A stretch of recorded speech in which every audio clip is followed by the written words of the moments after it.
Good morning. If you'll come have a seat, we're going to get started this morning. I want to thank Rolling Hills Community Church for having us and hosting us again. But if you'll go ahead and take your seats, we're going to get started.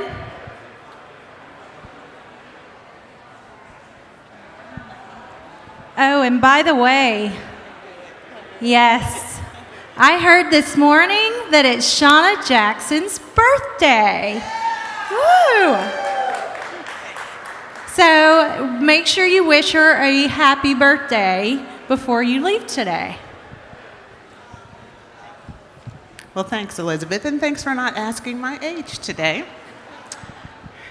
We could have everyone come down front. We want to do a few recognitions before we start our program.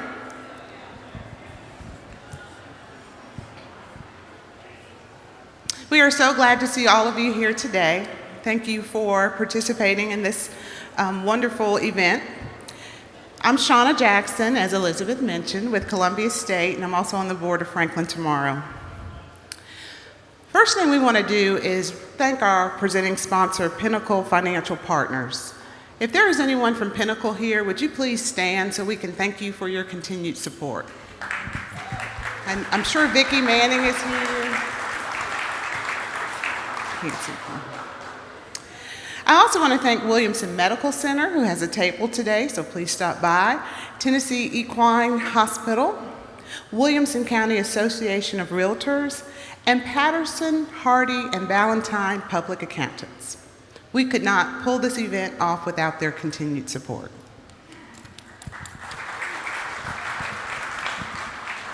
Did y'all have a good breakfast this morning? Was it delicious? Thank you to Puckett's. We appreciate them for always providing a warm and delicious breakfast every morning. And to Royal Cup Coffee, please give them a hand, both of them, for just supporting us and making this free for you guys today. And then now we are going to turn it over to Ms. Mindy Tate and Ken Moore.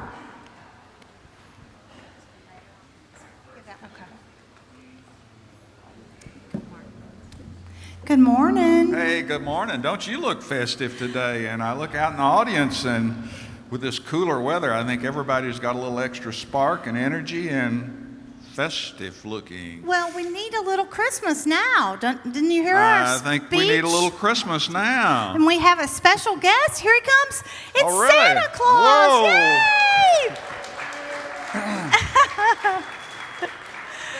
Hey, good morning, Santa. Doing good, yes. Well, What about this group? They look like they've been good I this tell year? you what, they are some of the best people in the world right here. It is so much fun to be here. Boy, it was cold up there at the North Pole this morning. How cold was it? Oh, you just wouldn't know right there. But, Santa- you know, it's a good time to be here, though. Now, Santa- what's this list you have with you? I have a list of the good folks around. Wow. Santa's good list. Look at here. Hey, look, you're on the top of the list with your lovely wife, Linda. Do you know how you got there, How Mayor? about that? I do know how I got there. I had instructions from my wife to make a donation to help buy a new Christmas tree for the square. A new 40-foot, Taller than Chip. taller than Chip Christmas with warm tree. white lights. With warm white lights. If I hear one more thing about the warm white lights, I'm going to be a little crazy. Harper's True Value. Yes, they're a great partner. And then, who are our biggest supporters to date? Full service in. You want to read it backwards? That's all You're right. amazing, Santa. Full Service Insurance, Service and Insurance, Grange Insurance. And we have Grange Paul Insurance. Pratt Jr. and some representatives of Full Service. Let's have them come up for a minute. While they come to the stage, this is a public-private partnership, and we're not trying to rush the season, but this is a public-private partnership between Franklin Tomorrow, the City of Franklin, and Harper True Value, and now our great friends from Full Service and Grange, to purchase a new tree for the citizens of Franklin and place that on the public square. Well, these guys are definitely on the good list. So They're keep definitely them on the there, good Santa. list. And you can stop by the table with the Christmas tree in a few minutes and get information about how you can be on Santa's good list, but we appreciate the folks from Pinnacle, Atmos Energy, Trace Construction, Franklin Synergy Bank, Marcia and Jay Franks, Ronald and Marty Ligon and family. We've had a great group of supporters. Tennessee Equine and Monty McInturf this morning have gotten their name on Santa's good list. Right. Good. So we appreciate that, and we really appreciate the support that the community has for this program to give Franklin a new Christmas tree. So thank you so much. And we're going to turn the stage over now to Mayor Moore to update us. Santa, thank you so much. Thank you, Santa. I look forward to you bringing something special this year. Yes, oh, yes. How about Mac Hatcher? Yeah, is that what you want, Mac Hatcher? Can you We work on things like that. Yes, can we you do. maybe work on the person that might have some influence on that? I'll try, yes. So that'd be the Well, director of T-Dot or something? It would be. Okay, yeah, I might put Is he him on here my this list. morning? The director of T-Dot's not here, but someone who has really good influence on him is Mary Ann, so we'll get her to work on him too. Oh, yes. And Merry Christmas to all. Remember, folks, it's all about the children and the Lord Jesus Christ. Thank you. Amen. Thank you so much, Santa. Are you going to stay up here? You want me to sit down? I kind of feel comfortable. I kind of feel naked up here today. Without your counterpart, Where's Mayor Anderson? he's not here. I hear a rumor he's in Washington. I guess he's working on Mac Hatcher, I hope. So I know we have some elected officials here this morning, and I'd ask that you stand if you're an elected official, a city alderman, or a county commissioner, or a state elected official.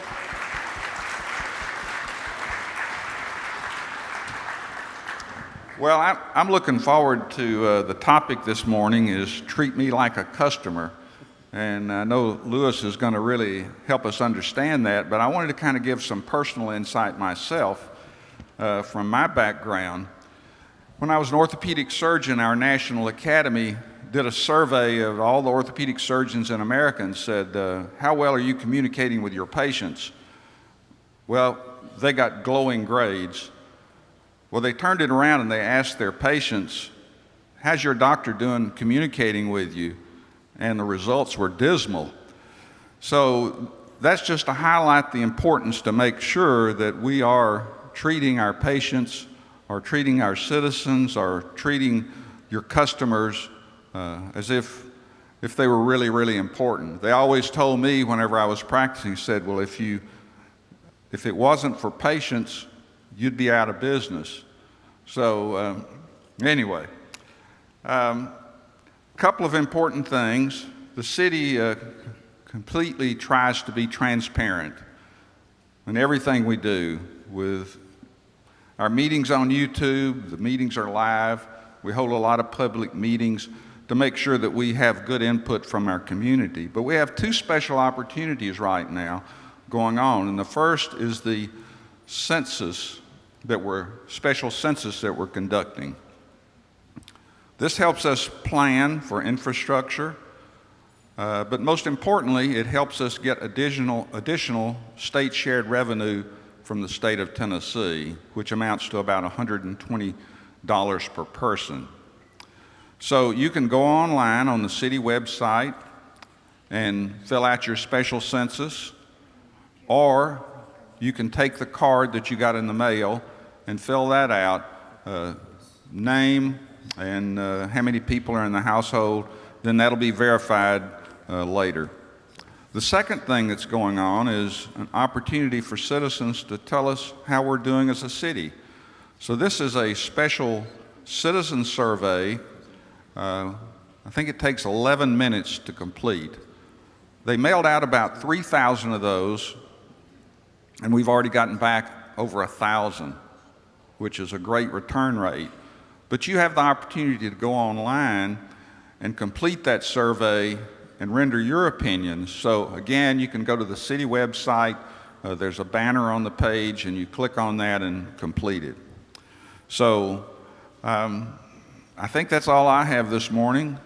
And I look forward to some questions later on, Yeah, we're possibly. going to have some questions. We asked you prior to today's meeting to submit your questions for the mayors or mayor, and so we'll be using those as our discussion points after our speaker. You know, we feel pretty good that we know Santa, but our speaker knows Oprah. Oh, wow. So that's pretty exciting. But the other thing that Louis Upkins knows is our community. He's been active with his wife Sharita and their 2 children in many things, including New Hope Academy. I see our friends Stuart Tutler and Kathy Irwin over there. But also, Louis is a great entrepreneur, having spent most of his career in branding and marketing. But he's committed now to living life with a purpose. And so we're going to turn it over and ask Louis Upkins to come join us on stage. Louis Upkins, thanks so much.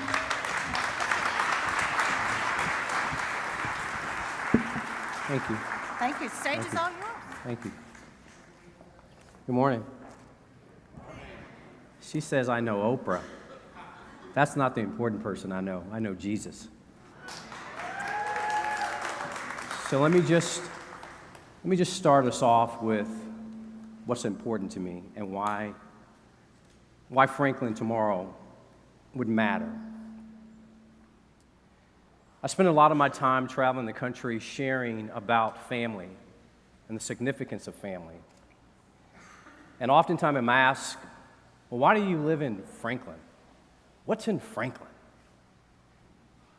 And people really couldn't get it. They would say, you know, it's country, it's backwards, there's not a lot of shopping. They go on a list of things. But the answer I've always given is simply this: I love the pace, and I love the people. And I love what matters in Franklin. And that's the quality of life, the quality of entrepreneurship. We're working on education, roads, things of that nature. But that's what's important. So this morning, I simply want to just encourage us and challenge some of us to think about our families and our friends differently. And you guys tell me if I'm pacing. Is that camera going to catch me? But I want you to think about this. In 2006, I had been running a branding and marketing company for many, many years, and primarily the focus was simply working with professional athletes, entertainers, Fortune 500 companies, and things of that nature. And what became clear to me was that many of the people I was serving were not very healthy. They weren't very healthy in their families. They weren't very healthy with their employees. They were making a lot of money, and they were making a lot of impact. And so I began to see this pattern that happened over and over and over. And I'd find myself sitting there, oftentimes the person across the table, whether he or she, twice my age, and I'm just seeing these patterns of absolutely knocking it out the park at work. But for some reason, you could see the pain of what wasn't working at home. And I thought, how can you be so successful at work, but not at home? It wasn't a place of judgment. It was just an observation. And because I've been a big idea guy most of my life, I thought, well, there's got to be a simple way to solve this. There's got to be a simple way to address it. And my wife hates when I say simple. I'll say, honey, it's just simple. She says, not that simple, Louis. But I said, there's got to be a simple way to think about this. And so at the time, there was a great book. Many of us have read it. It's called Good to Great from Jim Collins.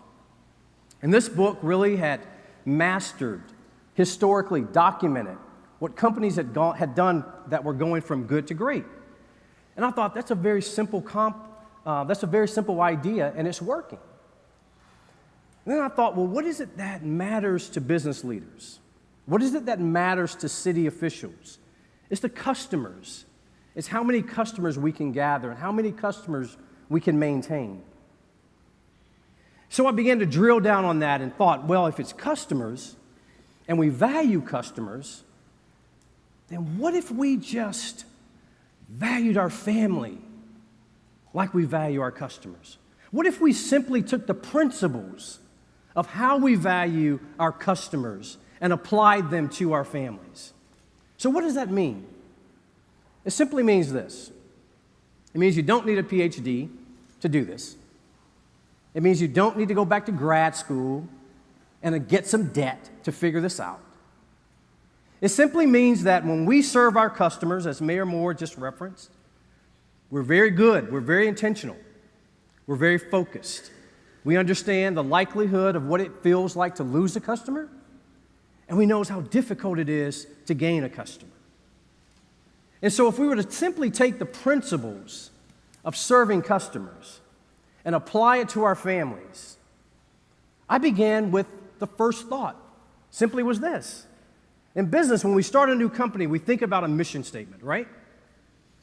And we say, well, we got to make sure that everybody always knows what we stood for. Well, why is it so difficult for us to possibly sit our family down and come up with a mission statement for our families? In business, we think about what's important. We have strategy meetings around our customer base. And we say our customers are important to us. We need to know their likes, their dislikes, their growth strategies, all these different things. And we have patience when it comes to that. But what about our family? For those who don't have families, what about our friends? For those that don't have friends, I'm just going to pray for you. But for those that have friends and those that have families, there's ways for us to simplify that. And to really just be intentional about how we deal with those people that are important in our life. You know, with business, we often do all the research. We know everything about our customers. We know everything about our competition. We know everything about them. I was in Dallas several years ago, and there was a gentleman that had worked for the Koch family, a very successful leader. And it was interesting because we had been on an offsite for 2 days. And this gentleman had, I don't know if you've ever recognized it, guys, but this gentleman had this look in his eye that just said sorrow. And so over lunch, I asked him, I said, how are you doing? He said, oh, I'm good, I'm great. I said, no. How are you really doing? He said, I'm great. I said, no. How are you doing? How are you doing right now? And he said, Lewis, I've been listening to you for the last day. He said, and I've come to realize I don't even know my daughter's first friend, second friend, any friends. She's 16 years old and she's about to go off to college. And I realize I don't have a relationship with her. How do I fix this? And I looked at this young man and I said, it's interesting that you say that. Because here's one thing I've learned about you in the last day. And that is that you're a doer. And that you assemble companies and you put things together. And you make things profitable and you make things work. Here's what I want you to do. I want you to think about your daughter like a startup. Think about your daughter like it's a new company. And think about what's important to make this relationship work. And he looked at me kind of like, are you serious? Yes, I'm serious. Because this skill set you apply daily. But to have a conversation with a 16-year-old, you're needing courage to step into that. Why? Because she may not respond the way your customers respond. She may challenge some of your thinking. She may think you're old school, Dad. But with your customers, when they think you're old school, or your technology no longer works, or your strategic planning is not for them, what do? We go back to the drawing board. We go back and apply additional principles to make that relationship work. So I challenged him to do the same for his daughter, to make that relationship work.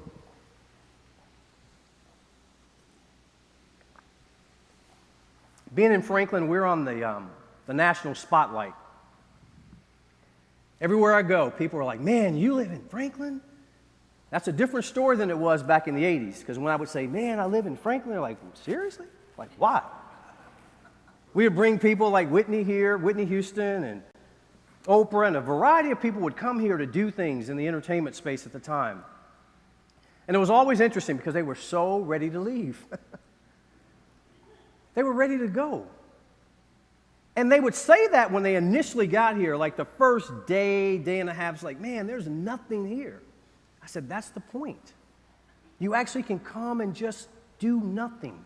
Just get present with self. Now today, when you see people and they come here, we can't get rid of them. They move. I have friends that come in for the weekend for California and New York, and next thing they know, they say, oh, we're looking at houses. Why? Because there's something special about our culture, and there's something special about our leadership, and there's something special about our business leaders. And here it is. We lead differently. We don't lead the way the rest of the country leads. We think about others. We serve others. We're living in a time where family is being, let's say, the definition of family is expanding. Some are in agreement with that, some are not. But here's what I'm for sure about, is that family is important. Friendship is important. And what we do here is important. Each one of you responsible leaders are here for a reason, not just to hear Lewis, but you're placed on this earth to do something significant. That significance outlives you. The books we read today are about people that were documented, their lives impacted others, whether positive or negative. What book are we writing? What book are we writing when we talk about the love of our families, the love of our friends? What story are we telling ourselves? I have a couple stories that I want to share with you that I think might answer that, may challenge you, may give you an opportunity to think differently. But just a couple of days ago, I was at Starbucks, and I happened to be sitting there. I'm working on a new book, 2 books to be honest. It's tough. And I was sitting there writing, and I had to get away, and my wife says, why do you go to Starbucks? That's not like organized chaos. It's perfect. So I'm in there, and I'm just writing, and I'm in a flow. And I look across the parking lot, and I see this gentleman. He looks like a working class, blue-collar gentleman. That's my observation. That's not my judgment. That's my observation. He has on his uniform, and he's kind of walking with his head down. And it's clear that he just got off the city bus, and he's making his way towards Starbucks, but he's in a kind of an aggressive walk. So I stop and I pause, and I take a look at this gentleman. And he comes into Starbucks, and he stands in line for a few minutes, and finally he makes his way to the cashier. And he begins to ask about an order. Well, one of the cashiers recognized the gentleman and said, hold on, sir, stop. There's no need for you to place that order because your wife was in here 4 days ago and she left a note for you. So he runs back and he grabs the cup, he comes back, and he says, hold on, let me read to you what she said. Well, this gentleman is in disbelief. He's standing there and he's wondering, what could my wife have left me on a cup? Is she leaving me? Does she want me to have a great day? What's the message? And like all of us, some days we don't know what that message is if we're not working on it to ensure what that message is. So the cashier begins to read this note, and it simply says this: honey, I just wanted to buy you a cup of coffee because I appreciate you and I see how hard you're working for our families. Have a great day. Simple, but profound. The gentleman grabbed the cup, gave it back to the cashier so he could fill it up with some coffee. But then he stood there and he began to sob. He began to cry. And I thought, wow, why is that so important? What can I learn from him? What can I learn from the gesture his wife just did? Simply this: appreciation. Appreciation for the things that we have. There's a book I read years ago called The 5 Regrets of Dying. This book, some of you might have read, some of you may not. But this book is interesting. And this book was written by some nurses that were interviewing patients just before they passed on. And they wanted to know, what were the things that if you could live life all over again, what would you do differently? And here they are. It simply said, wrong note. Simply said, I wish I'd lived a life true to myself. I wish I hadn't worked so hard. I wish I had the courage to express my feelings. I wish I'd stayed in touch with my friends, and I wish I'd let myself be happier. That's the 5 regrets of dying. Now let's flip that on its head. Here's the 5 opportunities for living. Be present with your family. Be present with your friends. Don't wait for illness, cancer, some of these things that we learn about on a daily basis to impact us. Don't wait for the end of the day to tell someone how you really care about them. As you lead as business leaders, there's an opportunity to model this behavior for your staff, for your tier 1 suppliers, for your community, by simply being available. You know, there was a time when my father worked. My father had 4th grade education, worked in construction as a young man. In fact, Mayor, I poured concrete. Probably don't look like it today, but I used to lay concrete. I poured concrete on Franklin Road. The sidewalks that come down that street, we did that as a 12-year-old kid. And back then, it was just you get the work done. There's not a lot of this warm and fuzzy stuff, emotional intelligence and all this stuff we talk about today. You get the work done. And if your family's around at the end of the day, great. If they're not, so what? That wasn't healthy. That wasn't good for us. It wasn't good for our country. And it's certainly not good for our future. So when I think about Franklin tomorrow, let me give you a view of what I see. I see a city that is rich with people. I see a city that has a core belief of its faith. I see a city that is diverse in its economic strategies. I see Mac Hatcher, complete. I see families whole and healthy. I see the pockets within this community that are forgotten, no longer forgotten. I see a workforce that's prepared to lead and grow differently. I see hope. I see hope for our communities. I see hope for our leaders as business leaders, family leaders. And so I ask myself this, and I'm going to share a quick video with you. Can we do this? Can we auto-correct humanity? We live in a culture where technology is everything. If it's not working, we get the next grade up. Well, in many cultures, they begin to do the same thing with family. If it's not working, I just get another one. When I was writing the book, Treat Me Like a Customer, which is available today, I remember interviewing this guy, and he simply said this to me.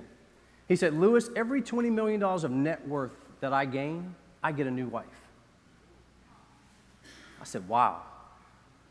Are you serious? He said, yeah. I said, well, let me say this to you. I hope you're not mentoring anybody. Because that's not impressive. So I want to take just a second and share this video, and then I'm going to come back to you. This is called Can We Auto-Correct Humanity? I think we might find ourselves in this video. Did you know the average person spends 4 years of his life looking down at his cell phone? Kinda ironic, ain't it? How these touch screens can make us lose touch. But it's no wonder in a world filled with iMacs, iPads, and iPhones, so many eyes, so many selfies, not enough us's and we's. See, technology has made us more selfish and separate than ever. 'Cause while it claims to connect us, connection has gotten no better. And let me express first, Mr. Zuckerberg, not to be rude, but you should reclassify Facebook to what it is, an anti-social network. Cause while we may have big friend lists, so many of us are friendless all alone. Cause friendships are more broken than the screens on our very phones. We sit at home on our computers measuring self-worth by numbers of followers and likes. Ignoring those who actually love us, it seems we'd rather write an angry post and talk to someone who might actually hug us. Am I bugging? You tell me, cause I asked a friend the other day, let's meet up face to face. They said, all right, what time you wanna Skype? I responded with OMG, SRS, and then a bunch of SMHs and realized, what about me? Do I not have the patience to have conversation without abbreviation? This is the generation of media overstimulation. Chats have been reduced to snaps. The news is 140 characters. Videos are 6 seconds at high speed. And you wonder why ADD is on the rise faster than 4G LTE. But get a load of this. Studies show the attention span of the average adult today is 1 second lower than that of a goldfish.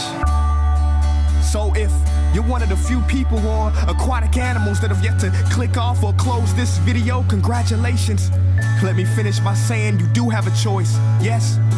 But this one, my friends, we cannot autocorrect. We must do it ourselves.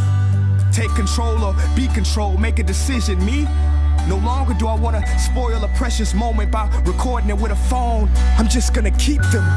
I don't want to take a picture of all my meals anymore. I'm just gonna eat them. I don't want the new app, the new software, or the new update. And if I want to post an old photo, who says I have to wait until Thursday? I'm so tired of performing in the pageantry of vanity and conforming to this accepted form of digital insanity. Call me crazy, but I imagine a world where we smile when we have low batteries. Cause that'll mean we'll be one bar closer to humanity.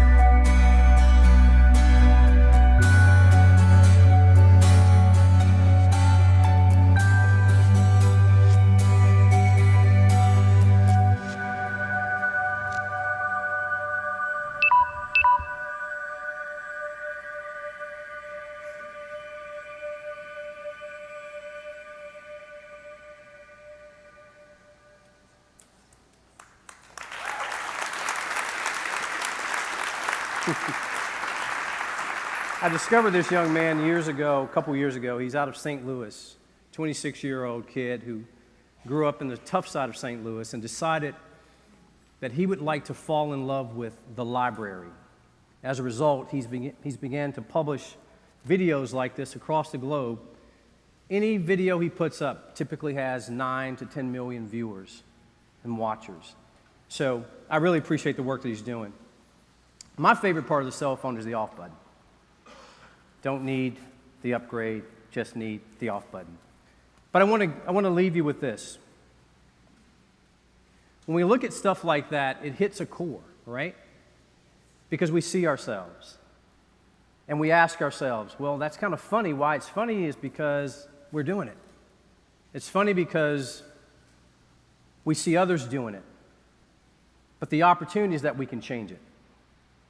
And as we prepare for holidays, as we prepare to go into Thanksgiving and Christmas, it's interesting because we always get into this mindset of gratefulness. We want to stop for a moment and hug our kids, at least in some communities. In other communities, we're trying to rush to the mall. I want to challenge you to take a moment and be intentional about living. Be intentional about loving. Try living for a living versus just auto-correcting emails and all these things that we do that are necessary. But be available to hear that still small voice that might interrupt your day. I'm going to close with this story. Several years ago, in fact, 8 years ago, I'd been traveling, like most of you, and I was home. It's about 10 o'clock that night, freezing outside. It was 13 degrees to be exact. And I'd just gotten home from Los Angeles, long trip, tired, had a migraine, had a toothache. And I'm ready to go to bed. And my son at the time was 8 years old. And I hear these little feet coming down the steps. And he runs into the room and he says, Dad, God just spoke to me. I said, what, Caleb? He said, God just spoke to me. I said, okay, grab a seat and say that again. He said, Dad, God just spoke to me and he told me to go feed the homeless immediately. So my wife, who's not with us today, she had to take the kids to school and then off to a flight. But she said, Caleb, your dad's tired, son. We can talk about this tomorrow. I said, no, honey, we can't talk about this tomorrow. Caleb, grab a seat. Now, I'm trying to play this back in my head that here's this 8-year-old kid that's telling me that God just spoke to him. And I have this lovely wife over here who's trying to protect me so I can go to sleep and get some rest. And then the opportunity for Caleb to either learn to respond to God's voice or ignore it.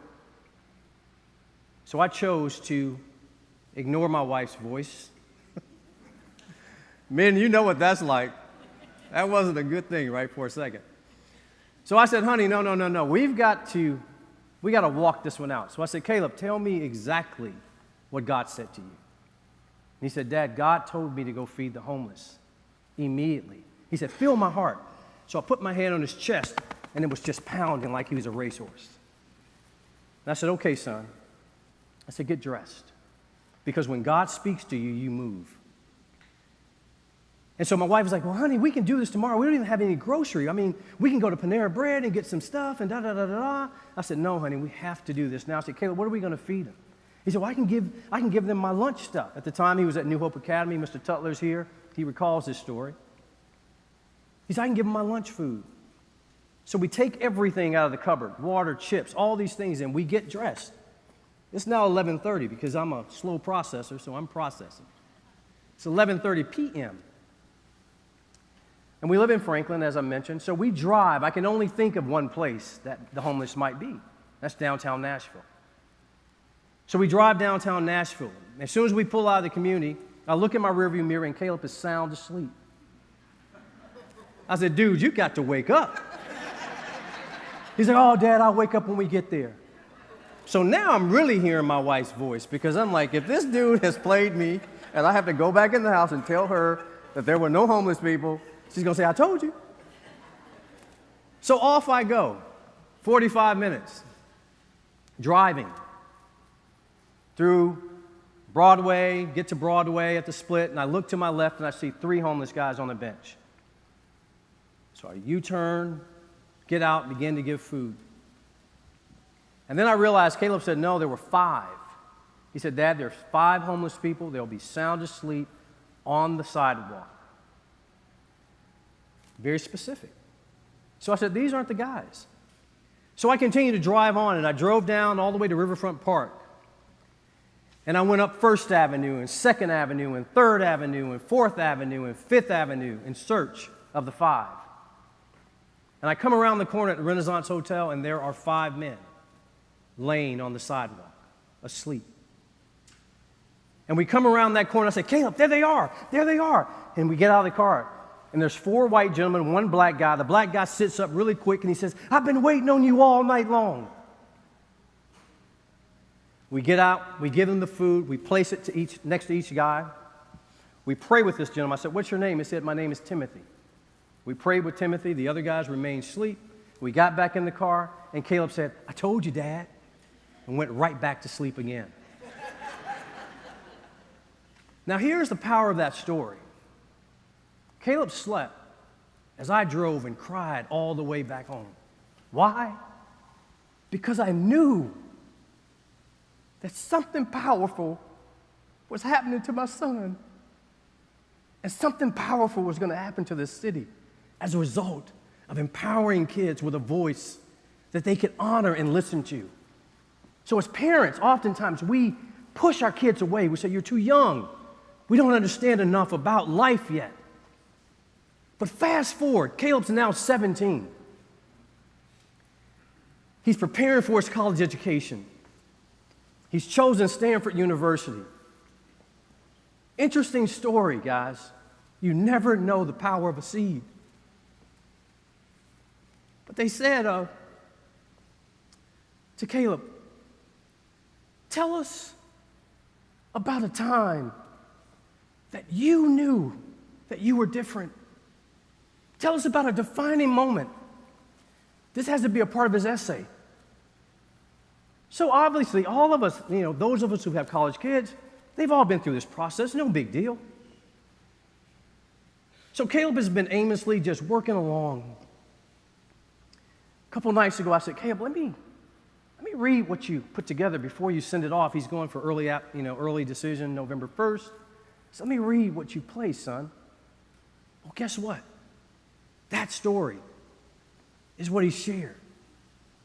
That story is one of many stories that when we as leaders, when we as families, when we as a community will begin to embrace the simplest, largest opportunity to change our culture, and that's to strengthen the family. We cannot fix the larger problems of our country until we address the smaller problems in our country, and that's redefining and stabilizing family. So I want to leave you with this as leaders. You have the opportunity to employ people. You have the opportunity to empower people. You have the opportunity to model behavior for people. I challenge you to do this. I challenge you to lead differently. Look for an opportunity without words to model behavior for your staff, for your community, the significance of the people you love. Don't wait to read some horror story in the news that we've lost another great soul. Take the time today. Do what Santa does. Deliver some good news. Be hopeful, be grateful, and be great. Thank you so very much. Thank you. Thank you. Thank you.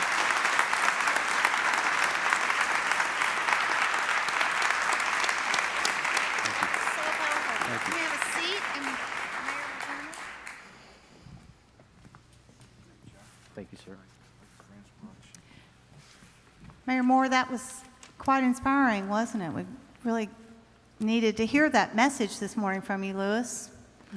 What a great message it was. And Lewis, I know Sharita much better than I know you, but I see why you're such a special family man and why your family is so great. Congratulations and thanks for those comments. And I just wanted to mention Jeff Simmons, one of the pastors here at Rolling Hills, normally is with us and starts us out with a prayer in the morning. And Jeff is in Israel right now, and we should have gotten Lynn Hill up here, but I don't know how ministers feel about sharing their house a little bit there, so we would be careful about that.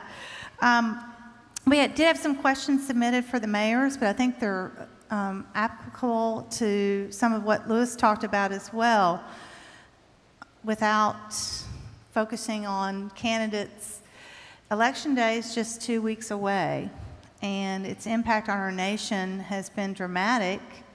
To both of you, how do you think as a nation and as a community that you both obviously love greatly, how do we heal for the future, and what is the impact for our families, and how do we heal as a community and move forward from November 8th, whatever the outcome is?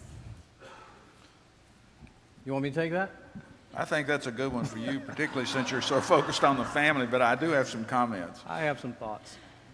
I think that, ironically, it has caused the discussion of family to come up, primarily because of the divisive behavior that we're seeing in the political climate. I think that at the end of the day, the only way that our nation goes forward is that we find the power and the courage to talk to one another, not allowing two people to talk for us. And I think that when you talk to your neighbor and you look your neighbor in the eye and you have a human conversation, not because of the race, not because of your socioeconomic status, but just because they're human, I think there's more power in that than allowing legislation to dictate how we lead as families.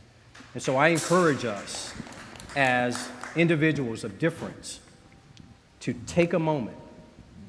Don't let the perceived notions that are being placed on the media to dictate how you treat another human being. I don't care if you're black, white, Hispanic, Asian, doesn't matter. Find people, love people. That's great advice. In 2017, Franklin tomorrow, one of our main focus will be on civil discourse and how to return to the ability to have a civil conversation, to be able to talk with each other openly in our community, and that's going to be a main focus for us in 2017. Good. And we're excited about that. Mayor, you're really focused on some things and have some things I know that you're working on your heart about our community and its people. So talk a little bit about that. Well, I'm not quite sure what you're referring to, but, but I'll get there in just a second. But I think that, Lewis, your point that it is more than just about two people. You know, I look at local government, closest government to the people, and I looked at the way our citizens respond, whether we're having a controversial rezoning, whether we're having a visioning process for our community, whether we're doing a citizen survey. We're a unique community that responds and answers, and I think that some of that goes back to that we are such a family-oriented community. You know, this is a troubling time in our country, but we've had troubling times before. You think about our forefathers when they were building our country. Yep. You think about Andrew Jackson when he became president. I mean, that was pretty radical. So, but American people are resilient, and we love each other, we love our country, and we're going to make it through this fine.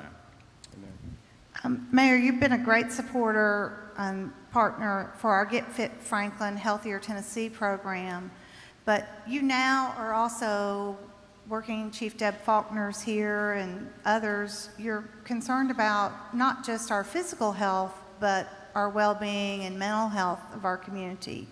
What has you concerned, and what are some thoughts on that? Well, I appreciate your asking about that, and this all originated with a health summit that we had about 50 or so people come to out at the Eastern Flank Battlefield, and we talked about our community and what some of the health issues were. And in a follow-up meeting, we determined there were two important areas that we should be addressing. And one was the fact that the suicide rate in our community is one of the highest in the state. I think we're number 2. Scary. And then secondly, 8 of the 10 greatest causes of death in our state are influenced by tobacco usage.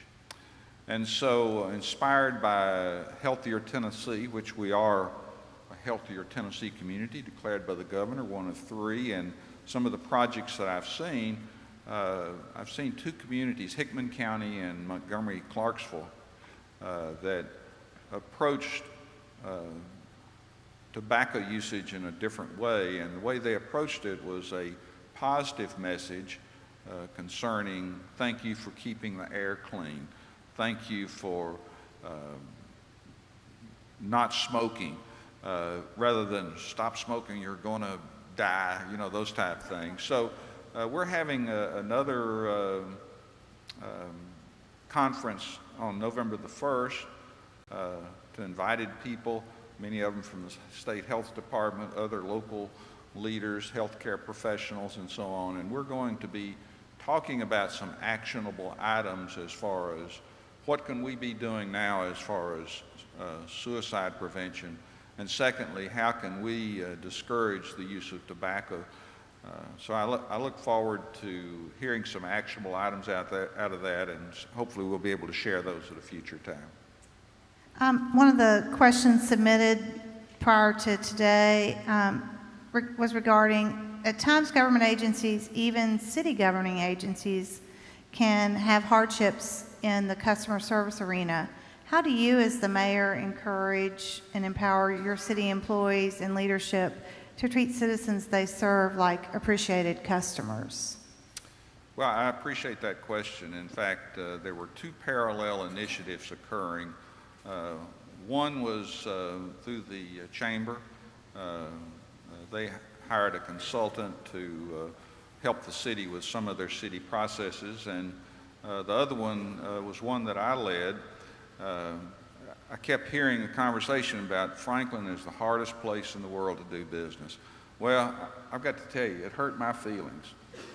And so I said, okay, let's quit the coffee shop talk. Let's get together. So we actually had a lot of the developer, builder types come in, and I said, okay, let's hear what you're saying. What's the problem? And we listed 2 or 3 pages of issues that they thought were a concern. And some of them were pretty hurtful to some of my staff, to be quite honest. So I took it back and went in Mr. Stuckey's office, and I said, Eric, I've been meeting, and here's some problems we've got. So in parallel, we worked to resolve some of the city processes that we think are cumbersome and inefficient. And I think that not only did we start at the top level, we've now pushed it all the way down to all employees, that customer service is extremely important. And I think we've seen some important changes already in our process. I took the household survey yesterday, and it asked you, other than traffic, what is your biggest concern or issue about living in Franklin? What do you think that is? If you were answering that survey, what would be your biggest concern? And Louis, I'm going to ask you to weigh in on that in a minute too. Well, I think there are 3 important issues, actually. Traffic is certainly one. Having an adequate workforce for the future, and housing. I think all 3 of those are like a 3-legged stool, that we've got to address all those issues. They're so interdependent. You know, we're going to continue to be a very hot economic community for many years to come, it looks like. And it's important that we address all those things. And none of them are easy. So I would agree with what he shared. I would also just echo the example that you just gave about asking for feedback around the comment of Franklin being a tough place to do business. An example of what you used in that to solicit information, be open to the feedback, and then to execute a plan toward changing that is really going back to what I was sharing about what we can do with our families as well. He was open to the feedback, although hurtful, but then put a plan in place to do that. And so I think that that's just an exercise that I think that we can continue to do, specifically to the things that are challenging or opportunities for growth in Franklin. Outside of those 3, I mean, I think probably the only other thing that comes to mind for me is making sure that some of the original locals that were here way before Franklin became prominent and beautiful and world-class, that these people are not removed from this community. I think that's very, very important. I think that's the core of what makes Franklin Franklin. So that would be the other thing I would add to that. I love that, keep Franklin Franklin. I'm going to take credit for that. Trademark, already got it. Yeah, y'all fight I was a over former that, branding Paul. guy. Gotcha. Yeah, the branding guy. He said, what year? But I asked somebody that one day, and whenever I was preparing for one of my State of the Cities, and and they said, well, it's easy. I said, oh, what is that? You know, back to you're easy. He says, just keep it a place where people want to live, work, and raise their family, and that is the bottom line. That's what makes Franklin so attractive, is the quality of life. We made this a long day for you with breakfast with the mayors and Board of Mayor and Alderman meeting tonight. And one of the items on the agenda is to discuss further the capital investment program, the Invest Franklin initiative. How do you think are y'all going to vote on that tonight, the first tier of that, or are you going to, how's that moving forward and some of the projects there that can have an impact on the biggest issue in Franklin right now, which is traffic? Well, yes, we are going to vote on it, and we're not voting on the funding model yet, but we're voting to move forward with identifying exactly what funding mechanism we'll use. As most of you are aware, we dedicated 7 cents of a property tax increase to capital projects. One of those 7 cents is for multimodal. With our consultants and with our staff, and also the input of the Board of Mayor and Aldermen in ranking their projects, we've identified about $70 million worth of projects that in phase 1 that we think we'll be able to do over the next 10 years. And then later we'll be looking at phase 2, additional projects we think are important. Projects that are on this list are things such as McEwen Phase 4, Cool Springs to Wilson Pike, Franklin Road, Hillsborough Road, intersection improvements and designs for Liberty Pike and Mallory's Lane, sidewalk gaps, additional repaving projects within our city. In Hillsborough Road, I'm sure I left 1 or 2 out of that list, but I think this is, we are investing in Franklin, and we know that if we don't work to reinvest in Franklin, we're going to have deterioration of many of those areas as far as traffic and housing opportunities and workforce. During a recent work session, there was even discussion of being a bit bolder and taking additional opportunities through the capital investment program for solving and having deep impact through McCatcher, whether that's the northwest leg or the widening of the southeast legs of McCatcher. Do you think that have been working with local legislators and others as we move towards the new legislative session for government funding for transportation issues, but do you think that Franklin can also have an impact, a dramatic impact through other projects? What do you think is happening Well, there? I think we've already been working to and continue to work every day, and I have additional meetings going forward about Northwest McCatcher Extension, and we're hopeful that we can get that funded, and Southeast McCatcher widening is also one of the top priorities we've been working on. But we do have a sustainable funding challenge for our roads in the state of Tennessee. And as Commissioner Schroer frequently says, we're a pay-as-you-go state.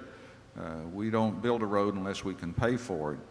But the fact that the funding source, which is the gasoline tax, hasn't changed in 20-plus years, that's been eroded by higher mileage vehicles that don't even use gasoline. It's impacted by just inflation itself. So I'm hopeful that the General Assembly will consider some type of sustainable funding for transportation.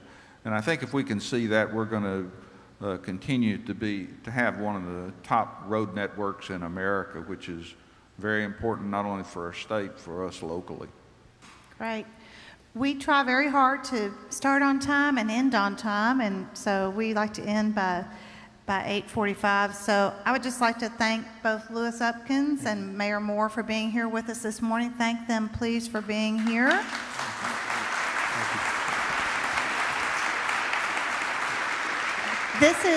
This is our final breakfast of the year for 2016. Thank you to Shauna Jackson and Elizabeth Mefford and their committee for such a great program, and thank you to Pinnacle Financial Partners for being our presenting sponsor. And the good news is that they and Puckett's have both committed to next year's series, and we think the mayor is committed too, right? I'll put you on the spot. Yeah? I don't know. Yeah.